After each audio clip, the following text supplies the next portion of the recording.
The story of railways during the Japanese colonial period begins with Japan taking over the Qing Dynasty Railway.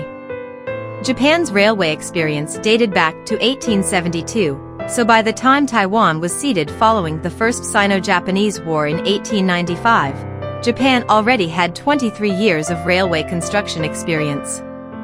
Upon taking over, the Japanese discovered that Liu Mingchuan's railway was almost unusable, leading to an extensive overhaul of the system. In colonial Taiwan, mountainous terrain and rivers divided the land into isolated areas where rickshaws and ox carts were the main forms of transportation, making travel very challenging.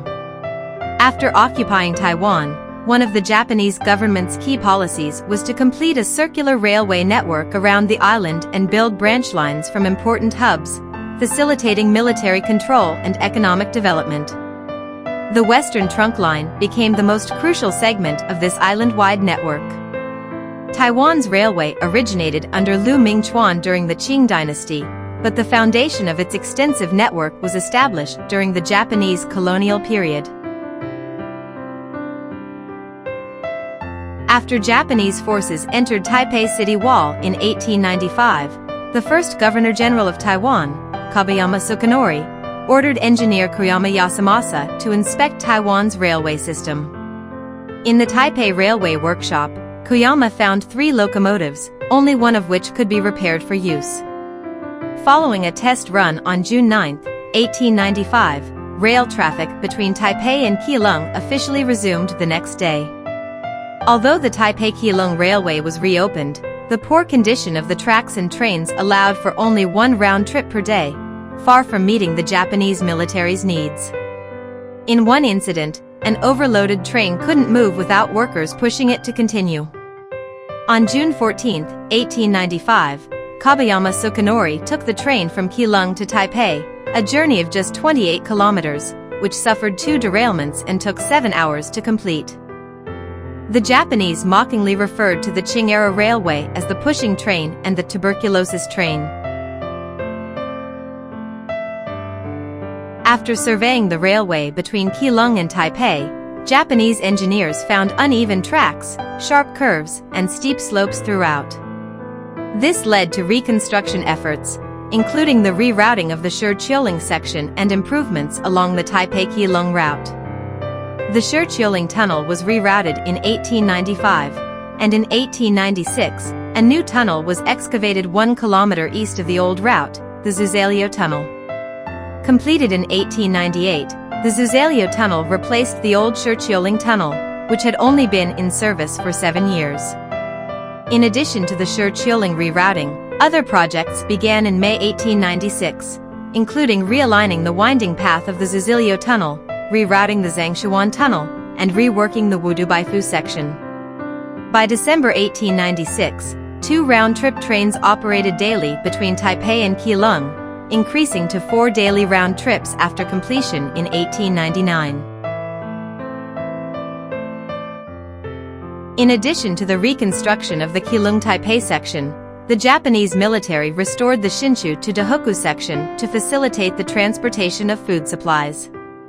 Early anti-Japanese militias frequently attacked railway facilities, prompting the Japanese to set up military headquarters and garrisons at stations such as Shuifangyo, Hsinchu, Taizeyuan, Zhongli, and Dahoku.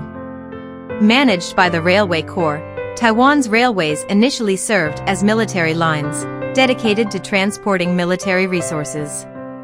Starting in 1896, limited civilian access was permitted as long as it didn't interfere with military operations. The Taipei-Hsinchu Railway realignment was due in part to the wooden Taipei Bridge being washed out twice in 1897 and 1898. Additionally, the steep grades and winding roads around Gairunling made travel challenging. As a result, the original route through Hsinchu, Daliking, and Gairunling to Taizeyuan was realigned to run through Bangka and Fangqiao Town to Taizeyuan. In August 1898, a wooden bridge over Fengshan River was also washed out. Before the railway bridge could be restored, southbound trains terminated at a newly established station, Hsinchu, at Fengshanqi. Passengers then took a boat across the river to reach Hsinchu. During this period, a temporary light railway was laid between Hsinchu and Hsinchu to maintain transport. During the Japanese colonial period, the government aimed to establish a circular railway network across Taiwan. In 1897, the Railway Corps conducted planned surveys along 5 routes, eliminating impractical ones, such as those blocked by mountains with high technical challenges or routes passing through indigenous territories, which were prone to attacks. According to the Railway Corps' survey results, the coastal line passed through numerous river mouths, making construction technically challenging. Additionally, if enemy forces approached from the sea, they could quickly come ashore and seize control of the railway. As a result, this route was set aside. As for the mountain line, it was closer to areas where goods were produced, making it more convenient for transporting materials. Thus, the decision was made to proceed with the mountain line. In 1898, the government was originally inclined to have the private sector build the main railway line. In January 1898, Japan experienced an economic depression. The private sector's investment capability was insufficient. Thus, under the leadership of Go-To Shinpei and others, the government decided to build the main railway line officially. Funding for major construction projects in colonial Taiwan required dual approval from both the Taiwan Governor-General's office and the Japanese Imperial Diet. With budget shortfalls in 1898, Go-To Shinpei proposed the Taiwan Public Enterprise Bond Law in 1899 to raise 60 million yen in bonds over 20 years for construction funding in Taiwan, with 30 million yen earmarked for railway construction. However, the Diet revised the plan to raise 35 million yen over 10 years, cutting railway funding by 1.2 million yen. With limited funds, Governor Kodama Gentaro and Civil Affairs Chief Go-To Shinpei adopted a fast-track extension policy, enabling initial progress on the North-South Railway. However, this policy came at a cost, with rushed route choices in areas with unclear hydrology, and frequent rebuilding of temporary river bridges, resulting in inconsistent track widths that complicated connections and had lasting impacts on Taiwan's railway quality. During the Japanese colonial period, railway funding accounted for nearly half of Taiwan's construction budget. Many key infrastructure projects relied on railways to transport construction materials and personnel, including Sun Moon Lake Hydropower Project, the Qian'an Canal, and the construction of the Western Trunk Line. During the Qing Dynasty, transportation between northern and southern Taiwan was challenging, and trade relied heavily on ports. Dadoqing's primary trading region was mainland China, with Tamsui Port as the main entry and exit point for goods, where cargo was unloaded. However, due to sediment accumulation from upstream logging, the Tamsui River's mouth became shallow, impeding larger ships. With inconvenient river and undeveloped road transport, the Japanese repurposed tracks from dismantled Qing-era railways for constructing the Tamsui Line to transport railway construction materials. After Japanese rule began, trade shifted towards Japan, with Keelung Port becoming the primary port. Another goal of building the Tamsui Line was to transport goods from Tamsui and Dadoqing to Keelung Port for export to Japan. The Tamsui Line was completed and opened on August 25, 1901, and an inauguration ceremony was held on October 25, 1901, along with the opening of Taipei's second-generation train station. By 1904, the southern section of the Western Trunk Line had extended northward to Changhua, while the northern section had reached Sancha River in Miaoli. The most challenging stretch was between Changhua and Sancha River, primarily due to the need to cross the Daan River and Dajia River and to excavate multiple tunnels through mountainous terrain. With the outbreak of the Russo-Japanese War in 1904, Taiwan's agricultural and forestry products became essential wartime resources, necessitating efficient north-south transport, particularly for transporting rice from Changhua and Taichung to Keelung Port. Since the central section was still incomplete, the Japanese constructed a cableway and a light railway between Bagongkang and Huludun to overcome the substantial height difference of over 100 meters in the riverbed. This temporary setup, completed in 1906, served both military and civilian transport, carrying construction materials and providing limited passenger services. Additionally, a circular approach route was designed to facilitate the ascent to the Holy Plateau. When the Western Trunk Line was completed, rail transport was primarily for freight. Most stations were located near port areas to facilitate cargo handling. The railway significantly boosted freight transport across Taiwan. Imported goods landed at Kaohsiung's Hamison were transported via the port railway, connected to the Western Trunk Line to Keelung, and reached Keelung Station via the Keelung Port Railway. There, goods were unloaded directly at the West Wharf beside the station and loaded onto ships for export to Japan. The Western Trunk Line was completed and operational by April 1908, reducing the multi-day journey between northern and southern Taiwan to a single day. However, the grand opening ceremony was delayed by 6 months due to a plague outbreak, finally held in October 1908. The Japanese government held a grand opening ceremony to publicize its achievements in governing Taiwan to both domestic and international audiences. Foreign dignitaries were widely invited to Taiwan, along with journalists. A committee was established, chaired by Railway Minister Hasegawa Kinsuk, to oversee city renovations, construct railway saloon cars, build railway hotels, create the Taichung Park Pavilion, and erect a monument marking the Tropic of Cancer. Although the main ceremony took place in Taichung, the celebration involved a series of rail tours along Taiwan's Western Railway. Guests arrived via Keelung, stopped in Taipei, attended the ceremony in Taichung, and continued southward to visit Tainan and Kaohsiung before returning north. This event achieved substantial publicity, impressing foreign guests and introducing Taiwan's progress to the world. The railway saloon car used by dignitaries during the grand opening was the first of its kind in Taiwan's railway history, crafted in 1904. Built at the Taipei Railway Workshop, this saloon car was designated for the exclusive use of the Governor-General of Taiwan and honored guests, hence the name Governor's Saloon Car. During construction, the Taiwan Governor's Office brought in skilled artisans from Japan to assist the railway department in crafting the car's exterior and interior entirely by hand.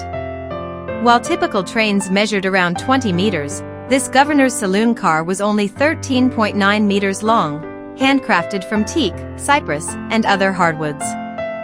Carved wooden panels divided the interior into a lounge, bedroom, and restroom. The car's carpet and curtains, though over a century old, remain in pristine condition. Notably, this was Taiwan's first railway car equipped with electric features, including lights and fans, making it a luxury train that, even today, would be considered opulent. The Taiwan Railway Hotel, a 3-story Western-style building, covered 3,069 ping, with a building area of 620 ping. Located where the Shin Kong Life Tower and Asia Plaza building now stand, it was constructed in the summer of 1907 and completed in October 1908. Directly operated by the Railway Department under the Taiwan Governor-General's Office, it was Taiwan's first and only Western-style hotel at the time. Visiting members of the Japanese imperial family and notable figures in finance stayed here, with the first guest being Prince Canon Kotahito, who presided over the opening ceremony of the Western Trunk Line. Funding for the Western Trunk Line's opening ceremony wasn't solely provided by the government but also through public donations, marking Japan's first large-scale island-wide event in Taiwan, with significant public and international participation. Foreign dignitaries attending the celebration arrived at Keelung Port and traveled south by train, stopping at key stations, including Keelung, Taipei, Hsinchu, Taichung, Jiayi, Tainan, and Kaohsiung. Along the route, each city underwent thorough renovations to present a modern and progressive image, showcasing Taiwan's success and advancement. The second-generation Taichung Park Pavilion, completed on October 24, 1908, was constructed to commemorate the completion of the Western Trunk Line. During the ceremony, Prince Canon Kotahito of the Japanese imperial family, who presided over the event, was guided by Railway Minister Hasegawa Kinsuk to the pavilion for a brief rest. In 1908, to celebrate the opening of the Western Trunk Line, the Governor-General's office erected a Tropic of Cancer Monument in Xiaoliu village in Shuisheng, Jiayi.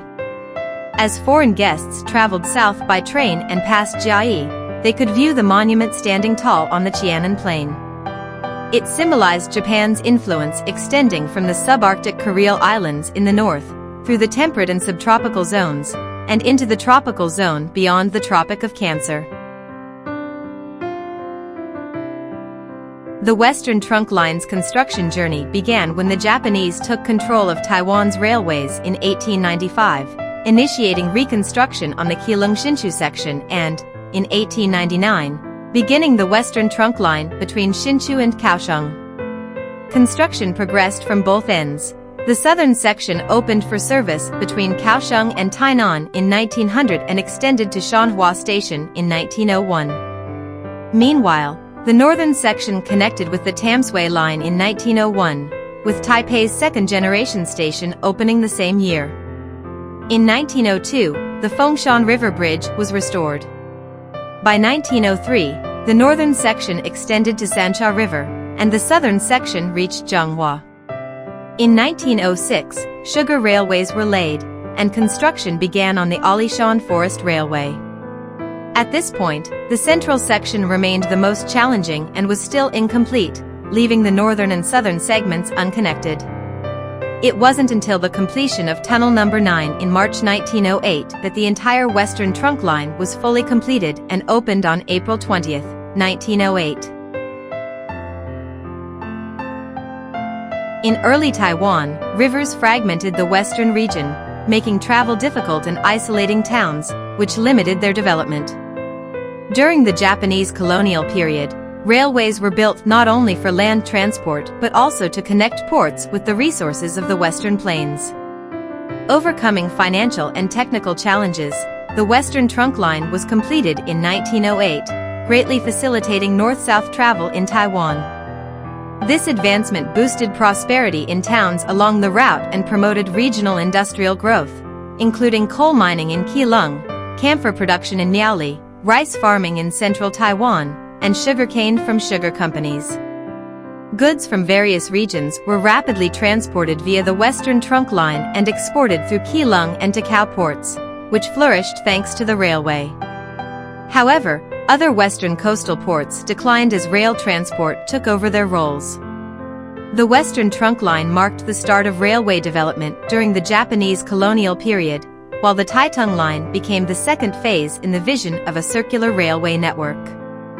The year after the Western Trunk Line's completion, the Governor-General's office began developing the Northern Railway from Keelung's Badu to Ilan and the Eastern Railway from Hualien to Taitung, advancing the concept of an island-wide railway network.